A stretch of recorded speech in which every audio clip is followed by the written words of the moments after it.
नमस्कार, मैं हूं पंडित अरविंद गौर। स्वागत करता हूं आपका अपने YouTube चैनल ज्योतिष विद अरविंद गौर में। आज की चर्चा का विषय है शनि का वक्री होना। तो ये गोचरीय प्रभाव है, इसे आपको गोचर के हिसाब से देखना है, परमानेंट कुंडली के हिसाब से नहीं देखना है। इसका असर 4 महीने 18 दिन लंबा रहने वाला है, यहां तक ये वक्री रहेगा और 11 मई को ये वक्री होगा और 29 सितंबर तक वक्री रहेगा। तो इस वक्री के क्या प्रभाव होते हैं, पहले थोड़ी डेफिनेशन की बात कर लेते हैं, फिर एक एक करके हर लगन के हिसाब से देखेंगे। मैं ये सारी प्रेडिक्शंस लगन के हिसाब से करता हूं, किसी तरह का डाउट नहीं आपको रखना है। चंद्र राशि से न देखें, अपनी लगन के हिसाब से देखें, क्योंकि मैं लगन के हिसाब से ही ये सारी बातचीत कर रहा हूं। तो वक्री मतलब रिट्रोग्रेड, टेढ़ा चलना, रिट्रोगेशन करना। अर्थ ये होता है कि कोई ग्रह जब हमें ऐसा लगता है, सिर्फ प्रतीत होता है कि वो उल्टा चल रहा है, तो इसे वक्री कहते हैं। एक्चुअली वो वक्री नहीं होता है, कोई भी ग्रह कभी वक्री नहीं होता है। सभी अपनी सीधी गति से हजारों किलोमीटर प्रति घंटा की स्पीड से या शायद लाखों किलोमीटर की स्पीड से चल रहे होते हैं। तो वो ऐसा प्रतीत होता है, लेकिन इसके प्रतीत होने का भी एक असर होता है। सबसे पहली बहुत इंपॉर्टेंट बात यहां पर यह है कि हर वक्री ग्रह साधारण ग्रह के मुकाबले अधिक बलवान होता है।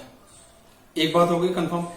अब बलवान होने से तय नहीं हुआ कि वो आपके लिए शुभ है या अशुभ।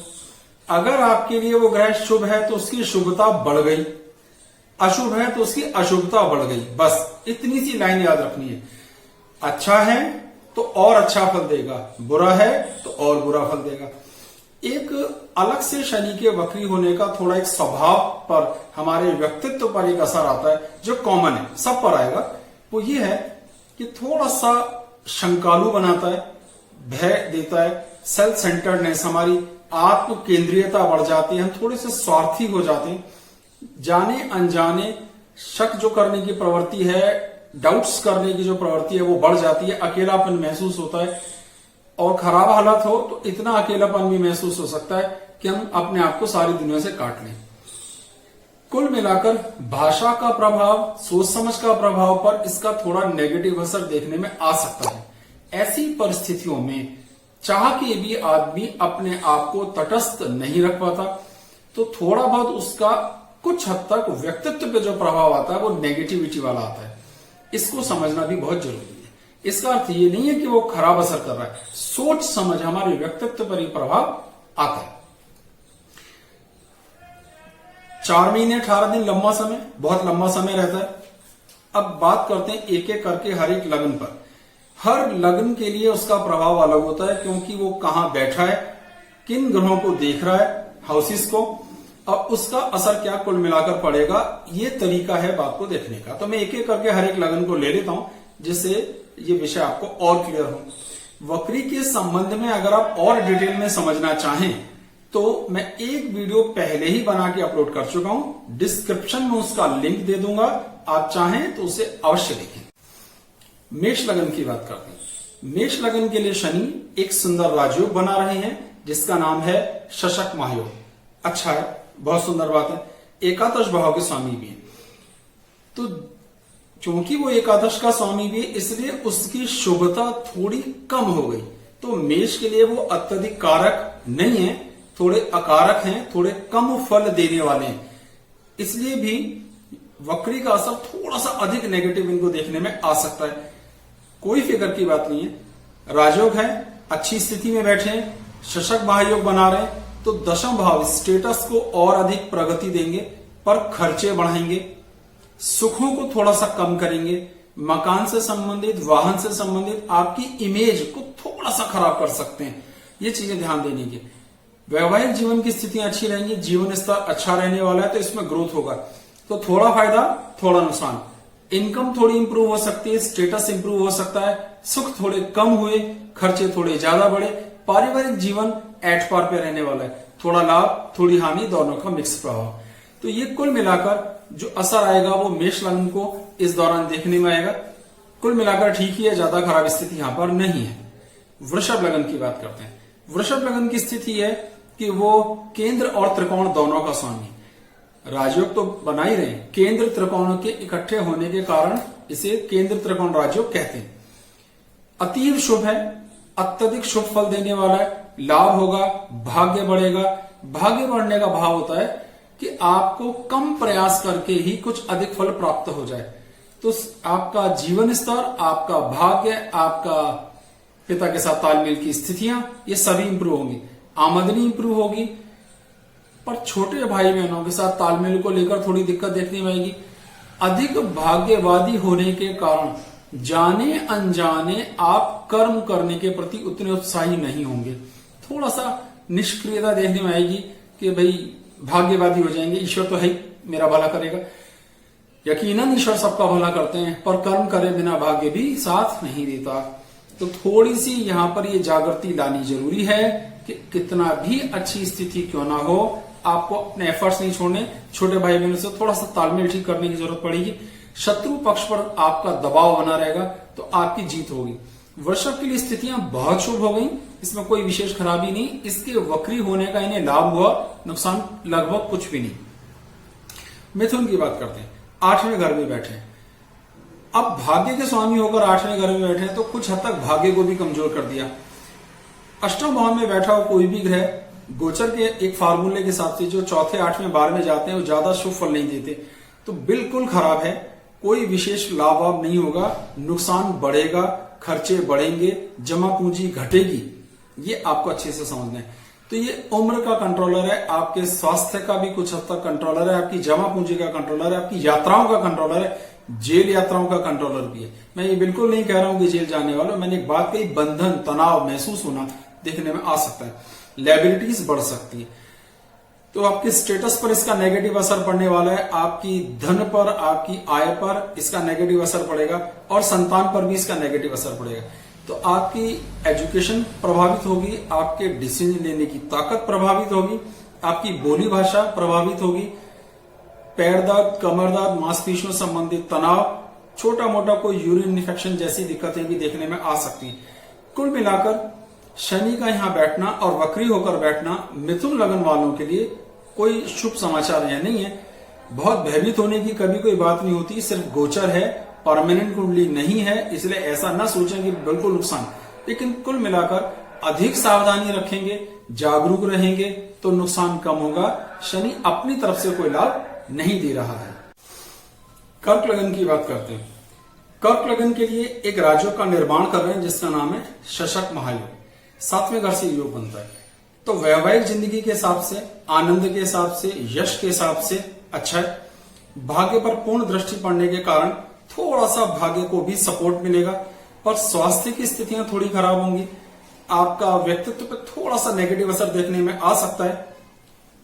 सुख बढ़ेंगे अपनी, अगर हम हायर एजुकेशन की बात करते हैं, कुछ थोड़ी बहुत यात्राओं की बात करते हैं, मकान से संबंधित किसी सुख की बात करते हैं, बढ़ेगा। मां के साथ तालमेल की स्थितियां इंप्रूव होंगी, तो सुख बढ़ाने वाला है। स्वास्थ्य को थोड़ा सा गड़बड़ करने वाला है, जमा पूंजी को थोड़ा कम करने वाला है, भाग्य को थोड़ा सा बढ़ाने वाला है। तो कुल मिलाकर क्या परिस्थितियां, कर्क लगन के लिए इसकी स्थिति एवरेज या एवरेज से अच्छी है, खराब नहीं है, अच्छी है। और क्योंकि राजयोग का निर्माण और वक्री होने से राजयोग की लेंथ, उसकी समय सीमाएं लंबी हुई, इसलिए लाभ ही होगा, कोई नुकसान नहीं होगा। तो कुल मिलाकर कर्क लगन के लिए धन देने वाला, पारिवारिक जीवन को, संतोष को बढ़ाने वाला, सुखों को बढ़ाने वाला बनेगा, अच्छा है, बहुत बढ़िया है। सिंह लगन की बात करते हैं। सिंह लगन के लिए शनि 6ठे घर में गोचर में रहेंगे और 6ठा घर शत्रु पक्ष को, बीमारियों को, कर्जों को, समस्याओं को दिखाता है। तो ये अच्छी परिस्थिति सिंह लगन के लिए नहीं होगी, उनके लिए इसका शुभ लाभ होता हुआ दिखाई नहीं देता।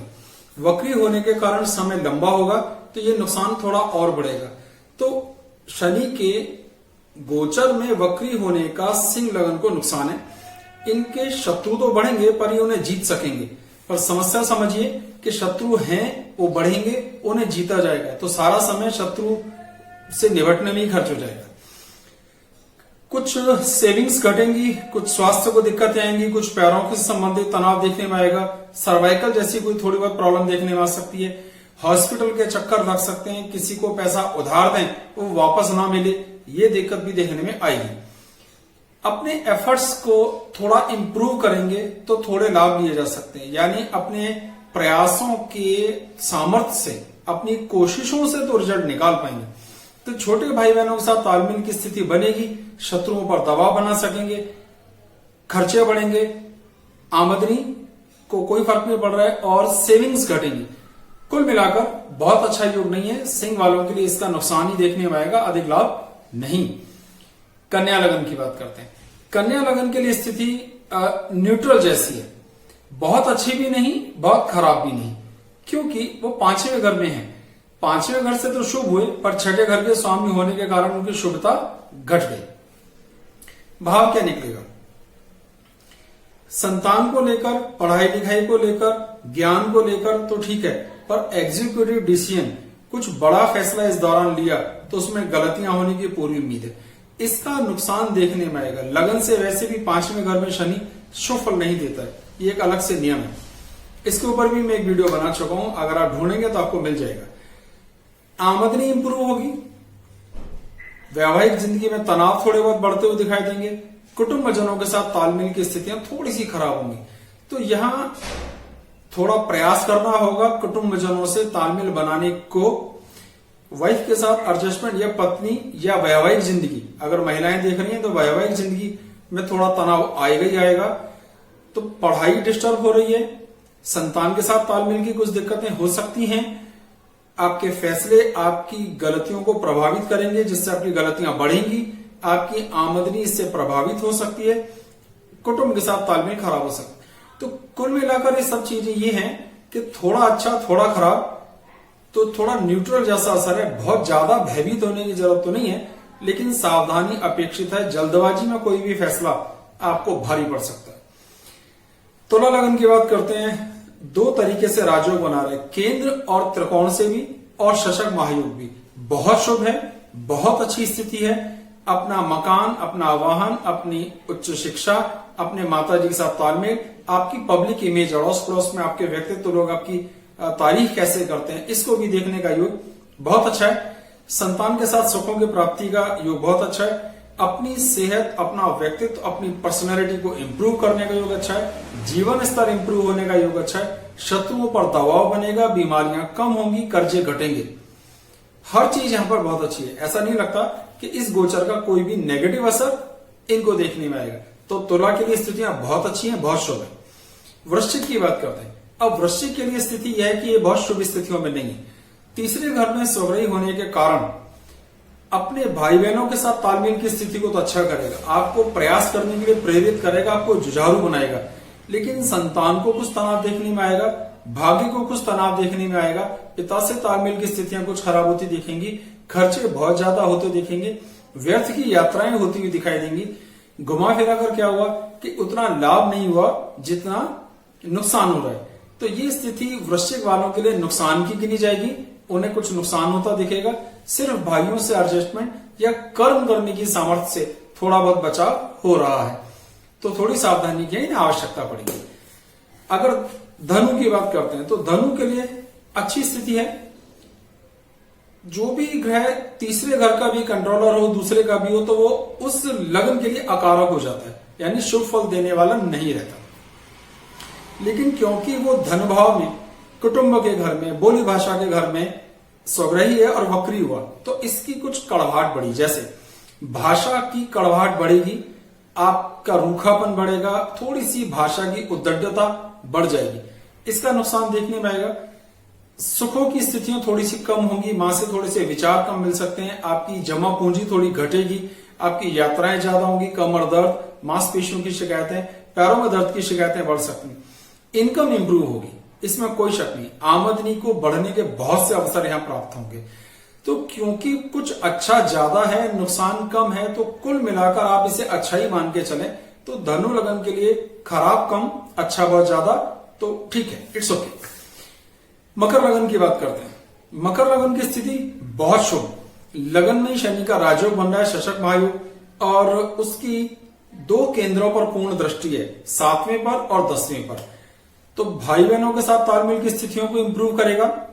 जीवन स्तर, सेहत, व्यक्तित्व, पर्सनैलिटी, लाभ, पिता से मिलने वाला सुख, राज्य से सुख, गवर्नमेंट से मिलने वाले सुख, ऐसे कोई काम इंप्रूव होंगे जो सरकार की मदद से होते हो, वैवाहिक जिंदगी की स्थितियां, तालमेल, ये सभी चीजें बहुत अच्छी होंगी।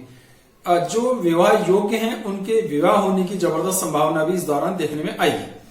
तो ये बहुत अच्छी स्थिति है, हर तरह से शुभ है, इसमें किसी तरह की कोई खराबी नहीं आएगी, पूरा लाभ होगा। कुंभ लगन की बात करते हैं। कुंभ लगन की स्थिति यह है कि शनि 12वें घर में, कोई भी ग्रह गोचर के हिसाब से 4, 8, 12 में जाता है तो वो खराब हो जाता है, लेकिन अगर वो लगन का स्वामी भी हो तो उसकी खराबियां घट जाती हैं, वो उतना खराब नहीं रह सकता।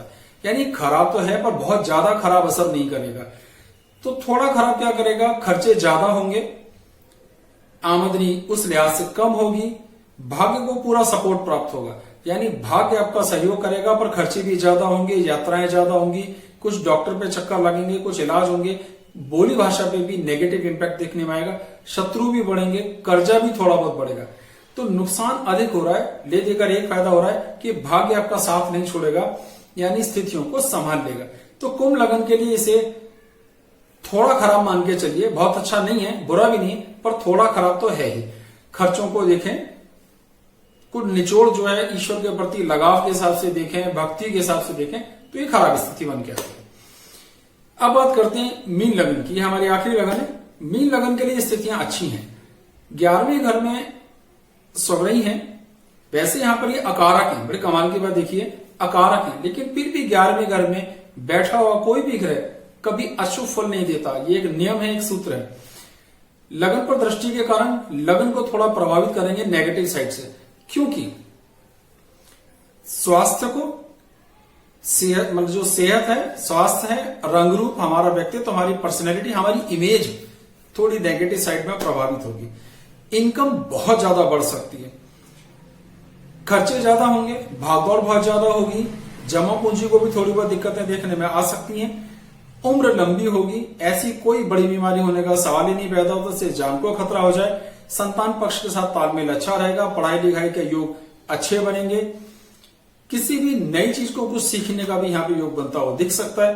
तो कुल मिलाकर मीन के लिए स्थितियां अच्छी हैं, शुभ हैं, सारी की सारी लगने हो गई। ये कार्यक्रम आपको कैसा लगा, इसके संबंध में अगर आप कोई विचार प्रकट करना चाहें तो बिल्कुल कीजिए, कमेंट बॉक्स में जाइए। वक्री ग्रह के और डिटेल्स को समझने के लिए मैं एक वीडियो पहले ही बना चुका हूं, उसका लिंक डिस्क्रिप्शन में दूंगा, आप चाहें तो उसे देख सकते हैं। अगर अपनी जन्म कुंडली के विश्लेषण के लिए हमसे संपर्क करना चाहें तो मेरा व्हाट्सएप नंबर है 9582113929, आप हमसे संपर्क कर सकते हैं। आपको ये सुविधा कुछ फीस लेकर टेलीफोन पर ही उपलब्ध करवाई जा सकती है। हमारे इस चैनल को सब्सक्राइब कीजिए, वीडियो को लाइक कीजिए और आगे शेयर भी कीजिए। बहुत बहुत धन्यवाद, नमस्कार।